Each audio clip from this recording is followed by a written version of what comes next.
You're the first one to do like a tour. JDF's going to do it in December, but you're like the trailblazer. So well, it's the perfect. It's like an hour apart. So you do the one, and then you drive an hour and a half, and then a couple hours of the other one. So it's perfect separation. So ideally, you get a whole new slew of fans each time, and then in on Thursday, out on Sunday. It's really weird, like just to see like perfect separation. who's popular and what it like. Right now, the reaction in like Oakleaf, which is in Jacksonville, it's a neighborhood in Jacksonville, Florida. They're like super pumped on you. Tampa too, like they're like just super stoked. I think Kissimmee gets a little jaded because they get signings, you know what I mean, through us or it's really weird through other venues. But like just to see Tampa, Jacksonville, like the other big cities in Florida, there's not a lot of people hitting those cities. Like I think part of it is because like talent, oh, we'll go do Orlando, we'll do Kissimmee, and then we can do like Disney with the family, or we can. Oh, you ready? All right, let's jump back into this. Sorry. All right, 3.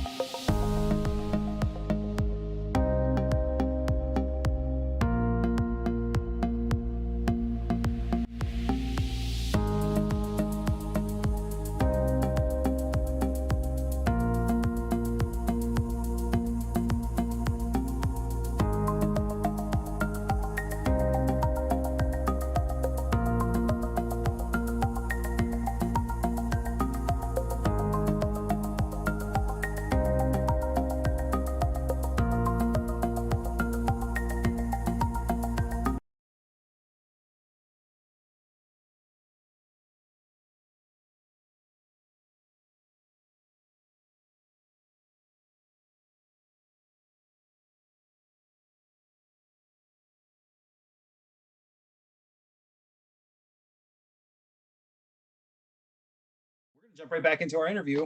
We sort of left off with your audition process. You were explaining the audition was you came in right back into our interview, met with the producers, did the audition process. I'm going to find my own destiny with your father scene, and then they had you come back with Alex, and I think that's where we kind of met with the producers. Did the pick up from there. I'm going to find my own destiny with your father scene, and then they had you come back with Alex. So it was pretty cool. I mean, we that season that it was one of the handful of seasons that was an actual union show, and they really wanted to focus on actors. So previous auditions for Power Rangers was let's see you flip and kick and let's see your moves.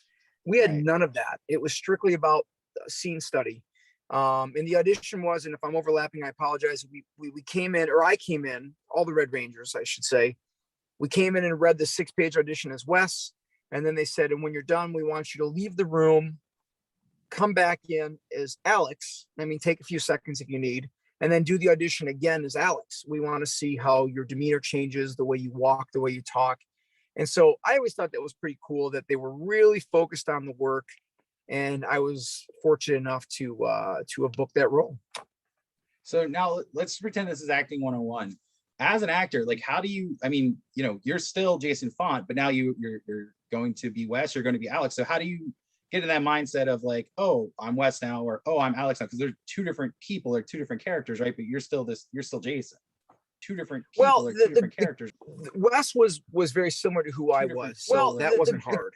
And sometimes they say that to playing yourself is the hardest thing, but my mannerisms, as you can see, I'm outgoing, I'm energetic, I'm very type A. That's a Wes thing for me. So Wes was me, and a lot of times your first roles that you book as a young actor, sometimes it's like when the character and you align, it's perfect. So Wes was me, and then the transition to Alex was different. I don't know if I really knew as much. Well, of course, I know much more today, 20 years later as an actor than I did then. But I just tried to be aware of, the way that I walked, the way that I talked, any mannerisms. But I don't remember what I did differently in the audition, to be totally honest with you. But I know it worked.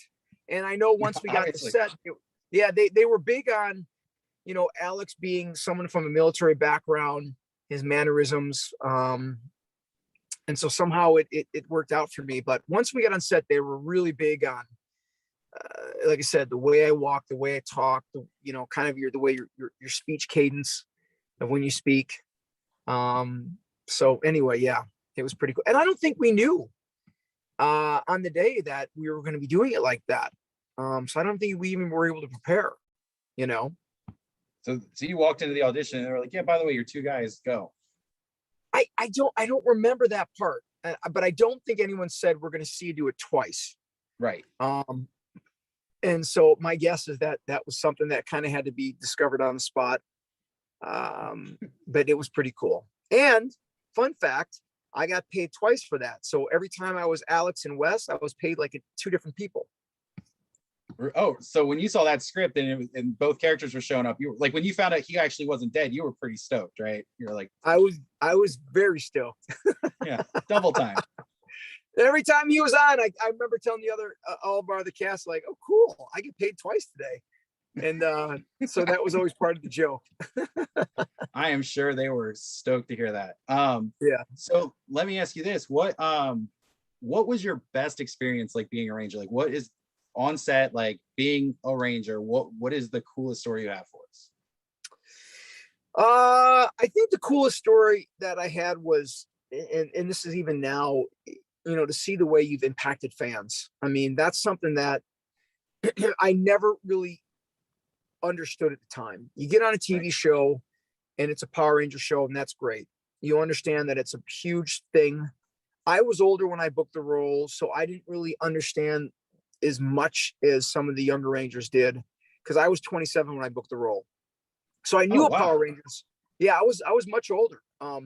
So I knew of Power Rangers, but I didn't know of how big it was, because I was in high school when it came out. So I wasn't collecting toys. So we do the role. The filming is always 3 months behind. So I was filming as the Red Ranger for about 3 months, and nobody had seen me yet because nothing had aired.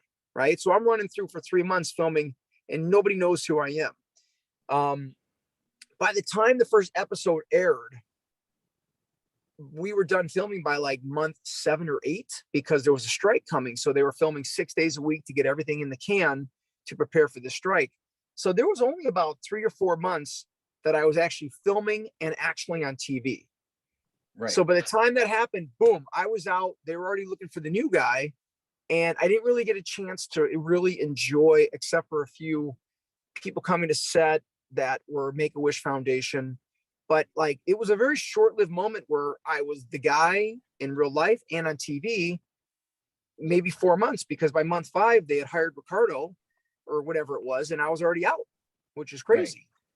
Right. So yeah, absolutely. The answer to your question is it's now, because I get to go all over the world and meet all these fans that watched me when they were younger, that I helped get them through maybe tough times of, you name it. I mean, the gamut, from things like divorce to abuse, and this got them through, and they looked up to me. And it's amazing when you see men in their mid-20s who look at you and they just melt right back to being a 7 or 8-year-old again. And that's what's so cool. I get to talk to people about how I help make their life better, and that means a ton to me. I think you nailed it, because like, as a fan of Power Rangers, like that's my story, and you guys like just mean the world to people. And you're like our Superman, you're Spider-Man, you're Batman. Yep. Like, that's what you are. You know what I mean? You are that living embodiment of those characters. So like, moving on. So you do Power Rangers, and you said you only did Power Rangers for 4 months, and then like, because they were trying to get ahead of this strike, right? Yep. And then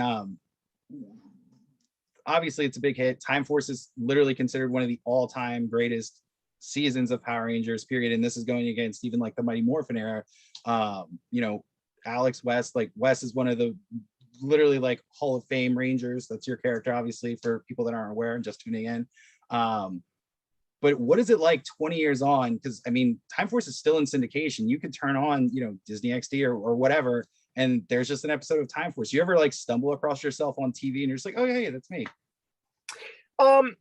I haven't, but I've watched them. I've gone back and watched Time Force before. I just got engaged, and my fiance was very familiar with the originals, but as she got older, she's a girl, so she distanced her. She wasn't watching it through. So we've gone back and watched them, and I am, I've liked doing that, because it's such a nice trip down memory lane. And then as I watched Time Force, I was like, wow. I mean, you watch these discussions with your father, the love story that didn't end in a happy way, the way that Nadira wanted to figure out why people were treated differently because they look differently, that aliens versus mutants versus humans. Like, why don't we like humans, Dad? And he's, and, you know, judging people not for how they look, but who they are. And a lot of these little lessons on there that I was like, wow, they were so ahead of their time. I mean, choosing your own destiny, giving up this life of rich privilege with this father, and being with your friends to help people. The Eric and Wes dynamic of two kids from two different sides of the tracks. Like, all these things in there. When I watched it, I was like, oh my God, I had no idea.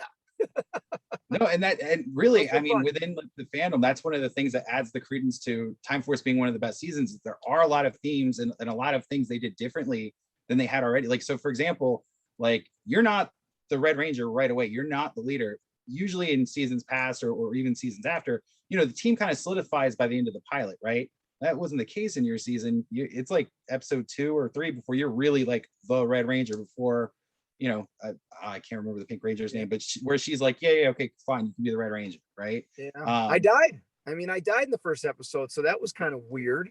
Yeah, yes, correct. And then you show up, you know, 5 minutes later. I did want to ask you this. Now that you reminded me from the first episode, do you actually know how to ride? You ride motorcycles? Do you know how to ride motorcycles? I do, but I never rode that motorcycle. Never once. Never? It was just a prop? Well, every time you see a guy pull up on the bike, it's never me. Not once. Now remember, it in our season, it was all about the acting and the delivery. So they kept us very, very far from, because remember, the audition had nothing to do with whether I could even make a fake punch in the air. Right. It was strictly about our acting. So they kept us, I mean, I played college and pro baseball. So there were times, no joke, where Wes, not in the Red Ranger outfit, Wes in his civilian stuff, had to run up a flight of stairs, like that one episode where Alex came back and he threw the morpher to Wes. And it was like, he ran up a flight of stairs and they're like, okay, get the stunt double. And I'm like, guys, I'm here. I can run up a flight of stairs. And they're like, no, we can't have you get hurt, because if you get shut down, we got to get the stuff done, the strike, a tight schedule. If the stunt double gets hurt, we'll just throw another guy in with the West wig and be done with it. And I remember watching the Japanese stunt double run up a flight of stairs while I was sitting in my chair with somebody holding an umbrella over my head to protect me from the sun. So that's what I think is so funny. It's like that, and I forgot what question you had asked, but yeah, I mean, we they kept us very, very safe from getting hurt on set. I ramble. I can't remember what your question was now. But no, I'd asked about the motorcycle, because in the first episode, obviously you're on the motorcycle, you're wearing the helmet. That's the big reveal that, Wes looks just like Alex, you know, as a little kid, you're losing your mind. Only when the cycle was parked, no keys in it, kickstand down, could I get on it. Wow. Okay. Yep. So and it's funny because, you know, for Coliseum Forum, we've talked to some of the Rangers from the earlier seasons, and it was really like, go, like, you have to know how to do karate, you have to do a backflip. Like Walter Jones, the original Black Ranger, he told us, you know, he had to like string together like flips and dancing and all this crazy stuff. But then by the time you get to Time Force, you guys are like, yeah, I just I hung around and drank a lot of iced tea. And yeah, they had an acting coach on set, and they were very, very deliberate about the relationships and, you know, what your intentions were in the scenes, and, you know, really breaking scenes down. Our stuff was all about going over the lines and what our intentions are, the emotions, all that stuff. So they really were aware of all of the acting side of, you know. So, and obviously that wasn't your first, you know, big gig. I mean, you'd done some horror movies prior to Power Rangers. But that kind of leads me into my next question. You've also, besides being an actor, which I think anybody that's watching this would agree you're very good at, you've done motion capture work for video games. What's that like? How does that compare to actually being like the guy, like the face? And especially for like a beloved character, right? Like Leon.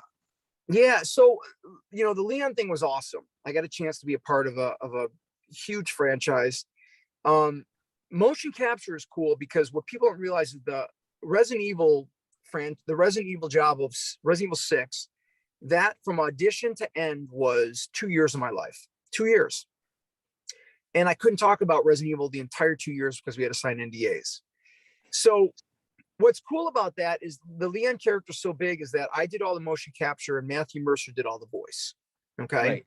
Matt does all the voice. So when we go to film those scenes, the cutaway scenes, it's like a mini basketball stadium, like a high school basketball stadium with cameras. And we are out there on these wood planks going over the scene, and it's filmed just like a theater performance where the scene runs all the way through, no cuts, no nothing, because no matter where you are, there's a camera on you. So I can turn away. I can put my head in my hands. I can look up at the sky. No matter what I do, they've got it. So those scenes were taken like theater where they were played fully out. Everything was getting recorded. And as I delivered the lines, if I were to say like, you got to go now, right? If I said something where I enunciated something, Matt had to watch everything and then match where I would maybe have enunciation on certain words, or I would highlight certain words. So we had to film it just like we were the voice. And then he had to go in and match our levels of where we were. So I was very much a part of the creative side of Leon, because if I wanted to yell or push a certain word, that was all on me, and he had to match it. That's awesome. That's pretty cool. So I'm also a big Resident Evil fan, and I actually started playing with Resident Evil 2, which is Leon's first appearance, and then obviously you're Leon by Resident Evil 6. But I mean, the difference doing that versus being Power Rangers, like with Power Rangers, you said they, a lot of stunt doubles, things like that. When you get to be Leon, that's all you. I mean, you're wearing the mocap suit, you're running around, and for anybody that's played the Resident Evil games, that's pretty kind of like that takes physicality, right? That's not a, I'm just on a sitcom or something. It's a survival horror video game. Yeah, I mean, we're all over with the guns, all that stuff. Any major falls, they still got a stunt double, which I didn't know, because there was some of that. But yeah, I mean, that was 2 years. It was a cool adventure. I mean, obviously, then we did Resident Evil Vendetta, the movie. And that took me to Japan for 3 weeks. So that was pretty cool. And like I said, you got to be a part of it, and hopefully, they bring me back again to do something Resident Evil, because it was cool to let scenes run, to play them out like theater, Right. It was a lot of fun. So then let's move ahead even more, because I know we're getting short on time. I want, you know what, actually, let's do this. I'm going to let you get going to your thing, because if I remember correctly, and correct me if I'm wrong, you're here this week. You're at Coliseum of Comics. I'm here tomorrow. Yeah, I fly out tomorrow from LA. I will be in Coliseum of Comics in Tampa, Kissimmee, and I say Jacksonville, but it's actually Oakleaf, right?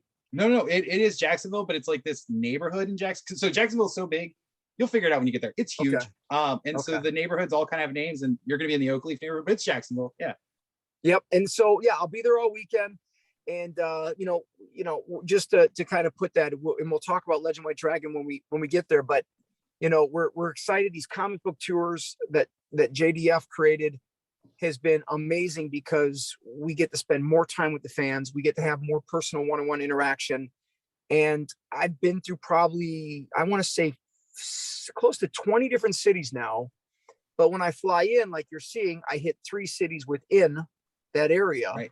So I've done probably 60 to 70 of these, and the comic book store loves it. The community loves it. It's better for us. So we're really excited to keep trying to touch different parts of the country. And I'll get a chance to meet each and every one of you this weekend. And like I said, we take our time and get a chance to meet everybody and get to know you. And it's a lot of fun. Jason, thank you so much for coming. I can't wait to hang out with you. I can't wait for the fans to come out and see you. If we didn't get to your question, the question you were hoping I would ask, here's the thing. Come meet him. He's going to be in 3 different Coliseums this week between Tampa, Kissimmee, Oakleaf. Come out and ask him the question yourself. Otherwise, start your own interview show. But come see him, ask your questions, and we'll see you this weekend, Jason. Man, I can't wait for you to meet you. Awesome, brother. Hey, I appreciate it. Thank you so much, guys, and I'll see you in a couple of days. Guys, thank you for joining us on Coliseum Forum, and we'll see you this week. Awesome, man. Oh.